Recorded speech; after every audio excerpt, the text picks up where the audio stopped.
بسم اللہ الرحمن الرحیم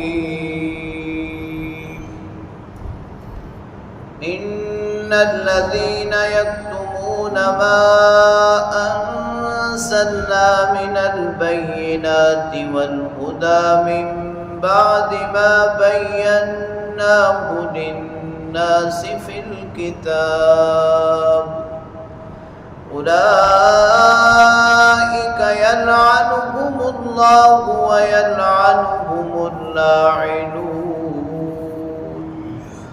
الا الذین تابوا واصلحوا وبینوا فاولئک اتوب علیہم وانا التواب الرحیم صدق اللہ وصدق رسولہ النبی الکریم۔ سورہ بقرہ کی آیت نمبر 159 اور 160 کی تلاوت آپ نے سماعت کی۔ ترجمہ سماعت فرمائیں۔ ان الذین یکتمون، بے شک وہ لوگ جو چھپاتے ہیں، ما انزلنا من البینات والہدی، اس ہدایت کو اور ان واضح دلائل کو جو ہم نے نازل کیا، من بعد ما بیناہ للناس فی الکتاب، باوجود اس کے کہ ہم نے اس کو کھول کر بیان کر دیا ہے کتاب میں لوگوں کے لیے۔ اولئک یلعنهم اللہ، ایسے لوگوں پر اللہ تعالی لعنت فرماتے ہیں۔ ویلعنهم اللاعنون، اور لعنت کرنے والے بھی ان پر لعنت کرتے ہیں۔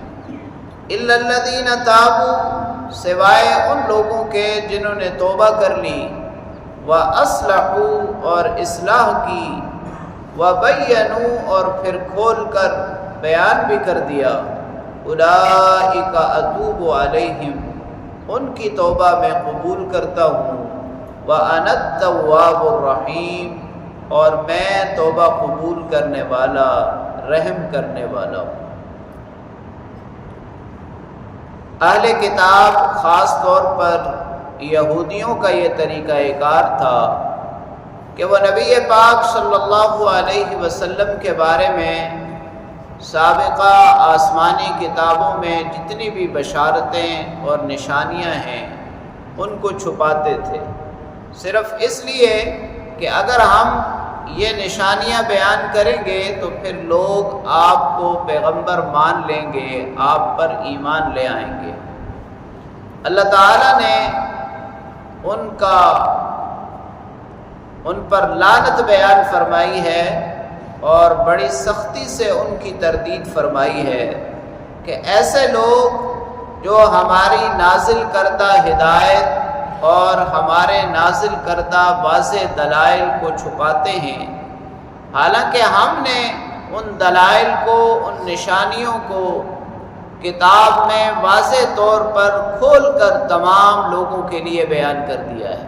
جب اللہ تعالیٰ نے خود واضح طور پر کھول کر بیان کر دیا ہے، اس کے بعد جو چھپانے والے ہیں وہ اللہ کی طرف سے بھی لعنت کے مستحق ہیں، اور اللہ کے نیک بندے اور اللہ کے نورانی فرشتوں کی طرف سے بھی لعنت کے مستحق ہیں۔ ابتدائی طور پر تو یہ ان اہل کتاب کے بارے میں نازل ہوئی، لیکن قرآن کریم تو قیامت تک کے لیے ہدایت ہے۔ قیامت تک کوئی بھی شخص اللہ رب العالمین کی طرف سے حق کو چھپانے والا ہوگا، جو حقیقت ہے اس کا اظہار نہیں کرے گا، تو اس کے لیے اللہ کی طرف سے اور لعنت کرنے والوں کی طرف سے لعنت ہے۔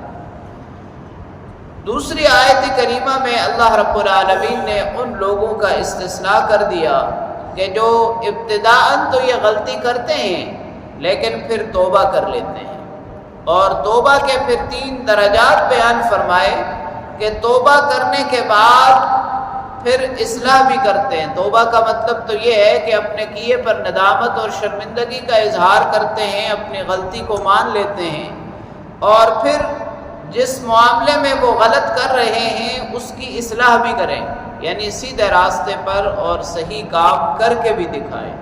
اور تیسری بات یہ بیان فرمائی وَبَيَّنُوا، اور واضح کر دیں جس چیز کو پہلے چھپا رہے تھے اس کو کھول کر بیان کر دیں۔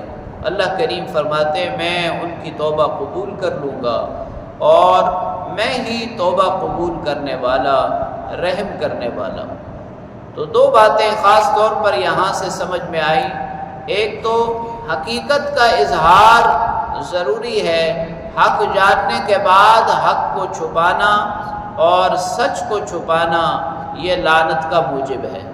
اور دوسری بات یہ کہ کبھی اگر کسی معاملے میں غلطی ہو جائے تو پھر اپنی غلطی پر ندامت، اس کی اصلاح اور اسی بات کو، اسی حق بات کو کھول کر بیان کر دیا جائے تو اللہ رب العالمین توبہ قبول کرنے والے ہیں۔ اللہ کریم سے دعا ہے اللہ تعالی ہمیں کلام پاک کو پڑھنے، سمجھنے اور اس پر عمل کرنے کی توفیق نصیب فرمائے۔